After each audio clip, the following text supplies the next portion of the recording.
El actual ministro de Economía ha reconocido que Talara es un error. 1.334 millones de dólares fue el costo original. Hoy, sin contar intereses al país, es 7.682 millones de dólares. Perú es una empresa quebrada, hay que hablar con toda claridad. Esto no se va a pagar. A raíz de mi entrevista el domingo último en edición especial con Alex Contreras, el actual ministro de Economía, en el cual finalmente alguien tuvo la hidalguía de reconocer que la refinería de Talara había sido un craso y monumental error, del cual estamos pagando las consecuencias todos los peruanos y las seguiremos pagando por años a venir. Quiero hacer hincapié en este comentario sobre el régimen económico de la Constitución del 93, la parte fundamental que ha permitido que esta Constitución sea la historia de éxito que ha sido a lo largo de las últimas 3 décadas, y el régimen económico fue fundamentalmente lo que permitió diferenciarla de la Constitución previa del 79, que había permitido el crecimiento elefantiósico desmedido de las empresas estatales. En el gobierno de Velasco se generaron casi 175, más o menos 175 empresas estatales que fueron todas un fiasco total, un fracaso rotundo.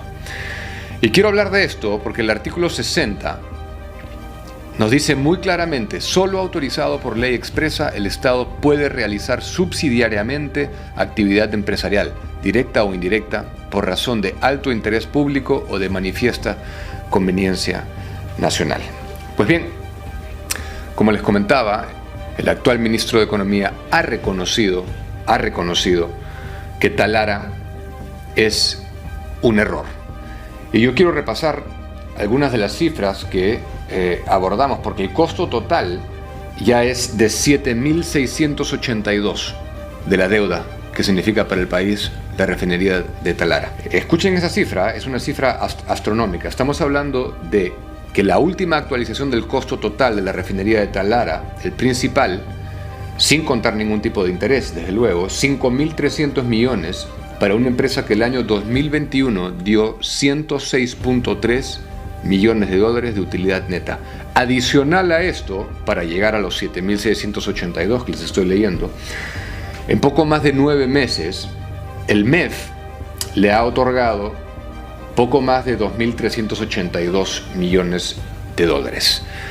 Es evidente que esa deuda no se va a pagar. Y esto debe ilustrarnos de por qué el Estado falla inequívocamente, fracasa ahí donde mete la mano en el sector empresarial, porque no existe patrimonio que defender, no existen accionistas, no existe nadie que haya tomado un riesgo y que tenga la urgencia de que esa empresa le vaya bien. Es dinero de otros, es efímero, es intangible. Por eso es que los funcionarios también se vuelven más ineficientes, porque no tienen los mismos incentivos que tendrían en el sector privado para surgir, para dar un mejor servicio. No compiten, las pérdidas comienzan a ser cubiertas con dinero de todos nosotros, con dinero del fisco. Se apañan y comienza la operancia en la mediocridad y, lo que es infinitamente más serio, en la irrealidad, porque no se da en un contexto de competencia como sería en el sector privado.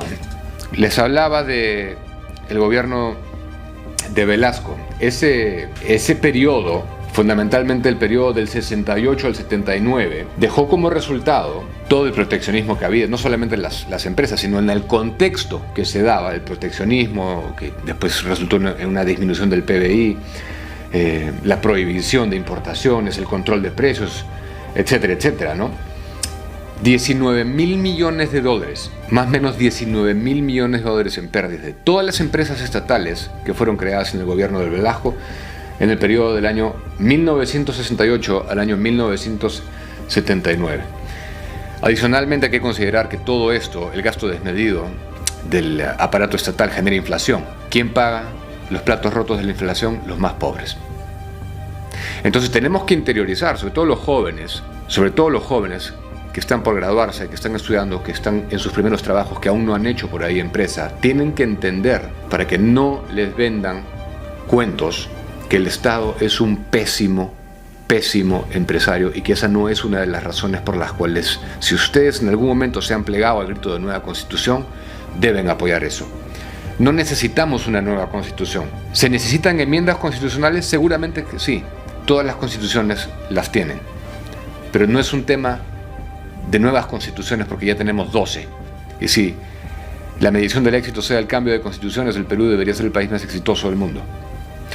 Es un tema de gestión pública adicionalmente el que tenemos en el Perú.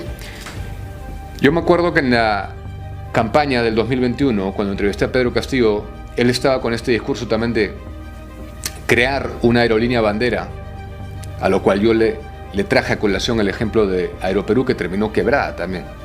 Hacia los años 90, inicio de los años 90, fines de los 80 y de los 90, tenía una deuda de casi 200 millones de dólares. Quebró.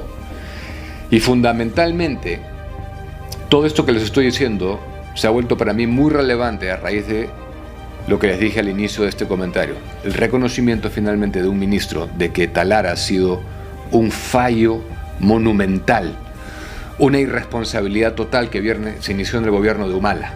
Nunca se debió hacer. 1.334 millones de dólares fue el costo original.